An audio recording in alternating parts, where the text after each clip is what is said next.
और वहीं अशोक गहलोत का बयान, मैंने जो कहा दिल से कहा है, मैंने किसी पर आरोप नहीं लगाया। जो घटनाएं हुई हैं उन्हें मैं एक बार देश के सामने रखना चाहता था, क्योंकि देश में एक माहौल बन गया था कि अशोक गहलोत ने मुख्यमंत्री रहने के लिए कांग्रेस अध्यक्ष का पद स्वीकार नहीं किया। मैंने तथ्य सामने रखे थे, अगर उसमें कोई तथ्य गलत है तो वे मुझसे बात कर सकते हैं, मैं उन्हें जवाब दे दूंगा। अशोक गहलोत का ये बयान सामने आया है, मैंने किसी पर आरोप नहीं लगाया है। जो घटनाएं हुई उन्हें मैं देश के सामने रखना चाहता था, क्योंकि देश में एक माहौल बन गया था, ये कहा गया है अशोक गहलोत की तरफ से। सीएम बनने के लिए कांग्रेस अध्यक्ष का पद स्वीकार नहीं किया, तो ये सुनिए क्या कुछ कहा। किसी पे नहीं थे, एक बार तो ये उन्होंने ठीक कहा, कोई बुरी बात नहीं कही है। और मैंने जो कुछ कहा है वो मैंने दिल से कहा है। मैंने तो किसी के बारे में आरोप नहीं लगाया उस दिन। मैंने उस दिन जो कुछ कहा है आप देखेंगे अगर वर्बेटम पढ़ करके, तो मेरे आरोप किसी पे नहीं थे। जो जो घटना होती गई एक बार मैं देश के सामने रखना चाहता था, क्योंकि देश में एक मैसेज बन गया कि भाई अशोक गहलोत मुख्यमंत्री रहने के लिए कांग्रेस अध्यक्ष पद स्वीकार नहीं किया। ये बहुत बड़ा एक प्रकार से आरोप समझ लीजिए या समझ लीजिए कि एक परसेप्शन बन गया था। और मैं जाके गया हिंदुस्तान के अंदर, मेरे कितने मिलने वाले भी थे, मेरे दोस्त लोग भी थे, पॉलिटिकल कार्यकर्ता भी थे, सबके दिल में बात है भाई मुख्यमंत्री बन के रहना चाहता था, इसलिए वो रिवोल्ट हो गया। सच्चाई दूसरी थी, तो मैंने उस दिन जो है अपनी बातें जो मेरे दिल में थी मैं जुबान पर लाया। अपील मैंने सब नेताओं से करी, उसमें सचिन पायलट जी भी थे, सीपी जोशी जी भी थे, भवन जितनी जी थे, और पीसी प्रेसिडेंट हो, चाहे वो आपके दूली साहब हो, डॉक्टर चंद्रबान जी हो या कल्ला साहब हो, जो भी नेता रहे, पीसी प्रेसिडेंट रहे हैं, नेता प्रतिपक्ष रहे हैं, तो ये उन्होंने ठीक कहा, कोई बुरी बात नहीं कही है।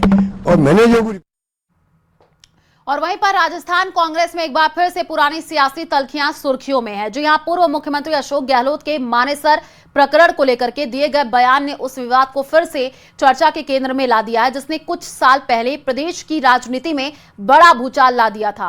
गहलोत के बयान के बाद सबकी निगाहें सचिन पायलट पर टिकी थी कि आखिर वो क्या जवाब देंगे। कई दिनों की चुप्पी के बाद पायलट ने जवाब दिया, लेकिन उनका अंदाज सीधा पलटवार करने वाला नहीं था। ये रिपोर्ट देखिए।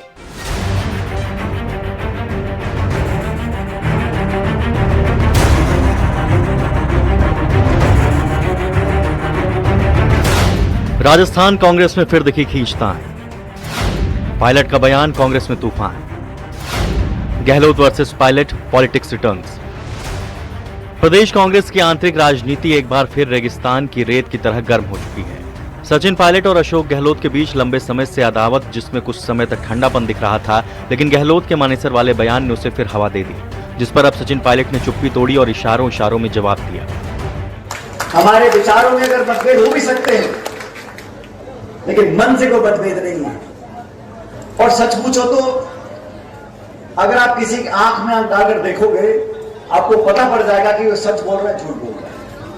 और मैं हमेशा बोलता आया हूं कि जो राहुल गांधी जी बोलते हैं, मोहब्बत की दुकान खोलनी है, मोहब्बत की दुकान खोलनी है। हमसे कोई ऐसे मत भी हो, हमारी बात ना भी मानता हो, उसको मान सम्मान प्यार देकर उसके कंधे इतने दबा दो कि अपने आप के साथ चल पड़े। दरअसल करौली के मासलपुर में सकरघटा गांव में पूर्व केंद्रीय मंत्री स्वर्गीय राजेश पायलट की प्रतिमा अनावरण कार्यक्रम था, जिसमें सचिन पायलट, पूर्व मंत्री रमेश चंद्र मीणा समेत तमाम नेता मौजूद थे। इसी दौरान रमेश चंद्र मीणा ने मंच से तीखे तेवर दिखाते हुए पूर्व मुख्यमंत्री अशोक गहलोत और मंत्री किरोड़ी लाल मीणा पर गंभीर आरोप लगाए। उन्होंने मानेसर प्रकरण में कथित 10 करोड़ रुपए लेने के आरोपों को सिरे से खारिज किया और ये तक कह दिया कि अगर उन्होंने पैसे लिए हैं तो उनका नार्को टेस्ट कराया जाए। साथ ही अशोक गहलोत का भी नार्को टेस्ट कराने की मांग कर दी। मुख्यमंत्री अशोक गहलोत साहब पूर्व वो बार-बार दोहराते हैं कि मानेसर जो विधायक गए थे उनको 10 करोड़ रुपए दिए गए। मैं उनको चैलेंज करता हूं कि रमेश मीणा ने 10 करोड़ रुपए लिए हैं तो मेरा नार्को टैक्स करा दे। जो आज की विज्ञान है, झूठ को पकड़ती है, रमेश मीणा का नार्को टैक्स करवा दे। और आपका भी नार्को टेस्ट करवा दे कि आपने निर्दलीय बीटीपी और बीजेपी के विधायक को कितने रुपए दिए, वो हमारे पास भी कागज हैं। राजनीति के जादूगर कहे जाने वाले गहलोत यूं ही कुछ नहीं करते हैं, ना ही चलते फिरते उस तरह के सवाल जवाब करते हैं।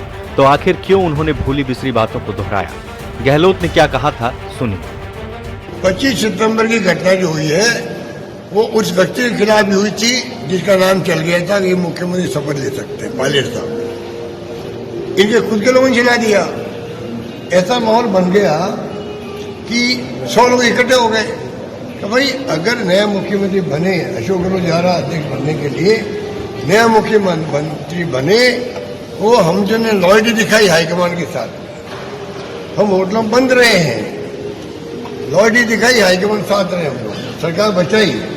हम मेरे किसी को भी, हमें 100 लोग मेरे किसी को मुख्यमंत्री पद दे दीजिए, बता दीजिए, हमें मंजूर है। करौली में पायलट और उनके समर्थक रमेश मीणा के बयान ऐसे समय में आए हैं जब प्रदेश संगठन में बदलाव की चर्चा चल रही है, जिससे गहलोत और पायलट के बीच चल रही राजनीतिक जंग एक बार फिर से जोर पकड़ने लगी है और सियासी गलियारों में हंगामा बरपने लगा है। Bureau report, news 18 Rajasthan.